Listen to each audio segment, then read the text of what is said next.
Bene, Setabacheten Khonsu è un magnifico esemplare di sarcofago femminile, andiamo a vedere invece un sarcofago maschile. E questo sarcofago è quello di Khonsu Mes. Di nuovo un sarcofago giallo, di nuovo un sarcofago coperto di decorazioni con questo horror vacui, di nuovo elementi che abbiamo imparato a conoscere, come ad esempio la dea Nut al centro, sopra la testa della dea Nut il simbolo del cielo e sopra il simbolo del cielo vi è una barca al cui interno è contenuto un scarabeo alato, anche qui con la testa d'ariete, sormontato da un disco solare e ai due lati la rappresentazione del dio Osiride, unità solare osiriaca. Ma perché possiamo dire con certezza che questo è un sarcofago maschile? Beh, innanzitutto andiamo a vedere la parrucca.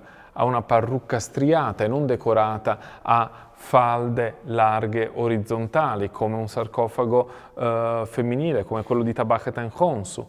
Poi vediamo che invece di avere due mani stese ha due pugni, non vediamo la decorazione di orecchini e non vediamo delle rosette sotto le falde della parrucca. Quindi questo è un sarcofago maschile e questo periodo proprio, a partire dalla XXI dinastia, ci fa vedere la distinzione di genere nei sarcofagi.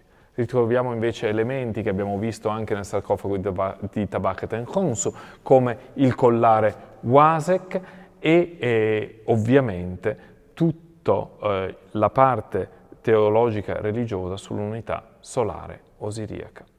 Davvero in questo momento assistiamo all'architetonizzazione del sarcofago, davvero il sarcofago diventa quell'elemento che raccoglie in sé tutti gli elementi fondamentali alla risurrezione del defunto. E se andiamo a vedere la cassa, riconosciamo scene che eravamo abituati a vedere nei rilievi e nelle pitture delle tombe tebane.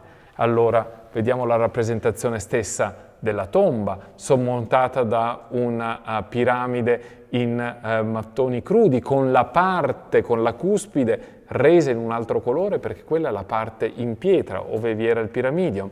E vediamo che la tomba è inserita all'interno della necropoli della montagna tebana, custodita da uno sciacallo.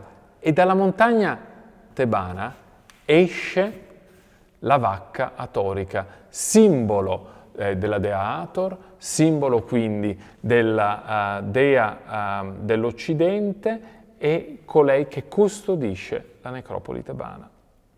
Vediamo poi al centro un'altra scena che avevamo già intravisto, forse non in maniera così chiara, all'interno o sulla superficie del sarcofago di Buteamo. Avevamo visto come lì la campitura bianca veniva squarciata e c'erano delle scale che scendevano e qui ritroviamo queste scale che scendono e vi è un punto in tutto il sarcofago in cui la campitura non è più gialla, ma vediamo questo squarcio probabilmente blu, e quello che vediamo è l'aldilà, la Duat. Di nuovo il sarcofago ci fa intravedere quello che avviene nell'aldilà.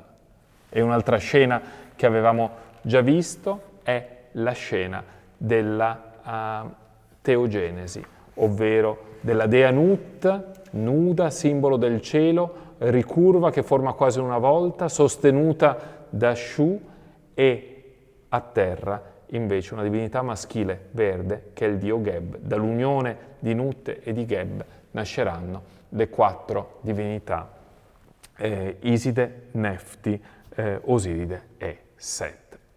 Se ritorniamo al sarcofago di Tabacheten Khonsu, ritroviamo alcune scene molto interessanti. Innanzitutto la rappresentazione della dea dell'Occidente che nell'albero sicomoro appare e versa, quasi facesse una libagione, dell'acqua al defunto che è qui in adorazione. L'albero si trova di fronte alla tomba, la tomba di nuovo resa con la sua facciata, sormontata dalla piramide, e la parte alta e la cuspide è il piramidion in pietra. E questo ci ricorda anche un inno delle tombe tebane in cui sappiamo vengono invitati i familiari che fanno visita alla tomba di soffermarsi e di sedersi sotto i rami dell'albero sicomoro, e quando sentiranno il frusciare delle foglie non debbano pensare che quello è il vento, ma sono le anime dei defunti che vengono lì a sedersi. Di nuovo la tomba è quell'elemento liminale che permette l'incontro fra i viventi e i defunti. E poi al centro è rappresentata una scena importantissima che abbiamo visto in una delle puntate precedenti nel papiro di Yuf Ang, il capitolo 125 del Libro dei Morti.